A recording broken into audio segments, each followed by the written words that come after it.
आज आप हमारे साथ जानेंगे 5,000 रुपए में सॉलिड चलने वाले बिजनेस। गरीब आदमी बहुत मुश्किल से 5,000 रुपए जुटा पाएगा। उसमें से उसे यही शंका लगी रहेगी कि बिजनेस ना चला और ये रकम डूब गई तब क्या होगा। ऐसा नहीं है कि कुछ ऐसे बिजनेस हैं जो शुरू में थोड़ा बहुत झटका देंगे, लेकिन वो बिजनेस आपको निराश नहीं करेंगे। इसके लिए कुछ खास ट्रिक अपनानी होगी। जैसे कुछ बिजनेस ऐसे भी हैं जो 3,000 से 5,000 में शुरू हो सकते हैं, तो आपको केवल 3,000 रुपए खर्च करने चाहिए और 2,000 रुपए बचाकर रखने चाहिए। जब 3,000 रुपए का रोटेशन सही हो जाए और लगे कि आपको और पूंजी की जरूरत है, बिजनेस को लेकर शंकाएं समाप्त हो गई हैं, तो अपने बिजनेस को रफ्तार देने के लिए बचे 2,000 रुपए में थोड़े थोड़े पैसे लगाने चाहिए। इस तरह से आपका बिजनेस 5,000 रुपए में स्थापित हो जाएगा और आपको कोई परेशानी भी नहीं होगी। अब जानते हैं कि कौन से ऐसे बिजनेस हैं जो 5,000 रुपए में शुरू किए जा सकते हैं। Fast food stall. शुरू में आप बहुत ही छोटे पैमाने पर अपना बिजनेस शुरू करें। जितने कम से कम इन्वेस्टमेंट में बिजनेस शुरू हो सके उतने में करें। फास्ट फूड का बिजनेस स्कूल के पास मार्केट में किया जा सकता है। इसको ठेले पर किया जा सकता है, फेरी लगाकर भी किया जा सकता है, सड़क के किनारे किसी सुरक्षित जगह पर भी किया जा सकता है।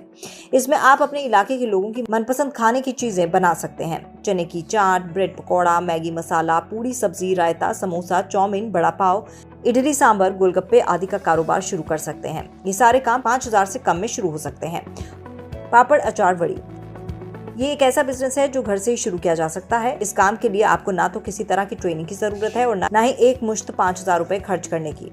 घर की महिलाएं ही अचार, पापड़, बड़ी तैयार कर सकती हैं। इनको अपने शहर की दुकानों में आसानी से बेचा जा सकता है। इसके अलावा आसपास की मार्केट में भी इन्हें बेचकर मुनाफा कमाया जा सकता है। सब्जी और फल। सब्जी और फल ऐसी चीजें हैं जिनको प्रत्येक घर के लोगों की जरूरतें होती हैं। आप थोक मंडी में सामान लाकर उन कॉलोनीज में बेचें जहां से थोक सब्जी मंडी या फल मंडी काफी दूर हो। उन कॉलोनीज में नौकरी पेशा वाले लोग अधिक रहते हों। ताजी सब्जियां और अच्छी क्वालिटी की होनी चाहिए, साथ ही साफ सुथरी होनी चाहिए। आपको भी अपनी खुद की साफ सफाई रखनी होगी। आजकल कोरोना काल है तो आपको मास्क अवश्य लगाना चाहिए। Tea stall. बाजार के कोने में आप छोटी सी जगह में एक छोटा सा टी स्टॉल खोलें। अच्छी क्वालिटी की, अच्छे फ्लेवर वाली चाय बनाएं तो आपकी चाय की डिमांड दूर दूर तक होगी। अपने बिजनेस को रफ्तार देने के लिए घर के सदस्य की सहायता भी ले सकते हैं जो बाजार से ऑर्डर लेकर थर्मस से चाय की सप्लाई कर सके। चाय की दुकान सुबह सुबह से ही चलने लगती है। आपको दुकान खोलने के समय का ध्यान रखना होगा। ग्राहक की डिमांड के अनुसार समय पर आपकी दुकान खुल जानी चाहिए। इसके अलावा जब मार्केट खुलती है तब भी सुबह सुबह एक राउंड चाय का जल्द ही दुकानों में चला जाता है।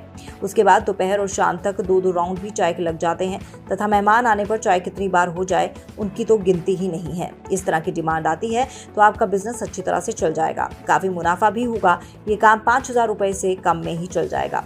Water supply. फैक्ट्री, कारखानों के दूषित पदार्थों के बहने के कारण जमीन से निकलने वाला पानी पीने योग्य नहीं रहता। अनेक शहरों में तो स्वास्थ्य विभाग ने जमीन से निकलने वाले पानी के पीने पर पाबंदी लगा रखी है। ऐसी स्थिति में बिसलरी वाटर के नाम से बड़ी पानी की बोतल की सप्लाई का बिजनेस भी फायदे का सौदा है। वाटर प्लांट से मात्र 10 से 20 रुपए में मिलने वाली 20 लीटर की बोतल 40 से 50 रुपए में आसानी से बिक जाती है। इसके लिए आपको नजदीकी वाटर प्लांट मालिक से संपर्क करना होगा और रेट तय करके पानी की सप्लाई शुरू करनी होगी। शुरू में ये काम आप माल ढोने वाले रिक्शे से भी कर सकते हैं।